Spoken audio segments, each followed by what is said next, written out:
Hello friends, आपका मेरे channel पर स्वागत है।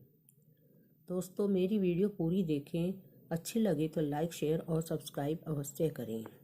आज की कहानी का शीर्षक है लक्ष्मी जी की अंगूठी।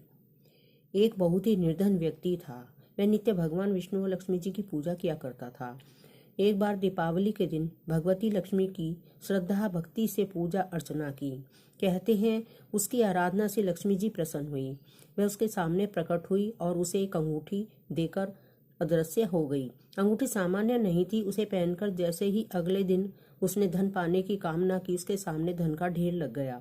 वह खुशी के मारे झूम उठा। इसी बीच उसे भूख लगी तो मन में अच्छे पकवान खाने की इच्छा हुई। कुछ ही पल में उसके सामने पकवान आ गए। अंगूठी का चमत्कार मालूम पड़ते ही उसने अपने लिए आलीशान बंगला, नौकर चाकर आदि तमाम सुविधाएं मांग ली।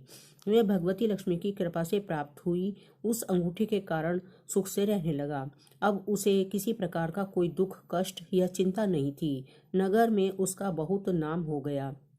एक दिन उस नगर में जोरदार तूफान के साथ बारिश होने लगी। कई निर्धन लोगों के मकानों के छप्पर उड़ गए। लोग इधर उधर भागने लगे। एक बुढ़िया उसके बंगले में आ गई। उसे देखकर वह व्यक्ति गरज कर बोला, "ऐ बुढ़िया, कहाँ चली आ रही है?" बिना पूछे बुढ़िया ने कहा, "कुछ देर के लिए तुम्हारे यहाँ रहना चाहती हूँ।" अगले लेकिन उसने उसे बुरी तरह डांट टपट दिया। उस बुढ़िया ने कहा, "मेरा कोई आसरा नहीं है। इतनी तेज बारिश में कहाँ जाऊंगी? थोड़ी देर की ही तो बात है।" लेकिन उसकी किसी की बात का असर उस व्यक्ति पर नहीं पड़ा। जैसे ही सेवकों ने उसे द्वार से बाहर किया, वैसे ही जोरदार बिजली कड़की। देखते ही देखते उस व्यक्ति का मकान जलकर खाक हो गया।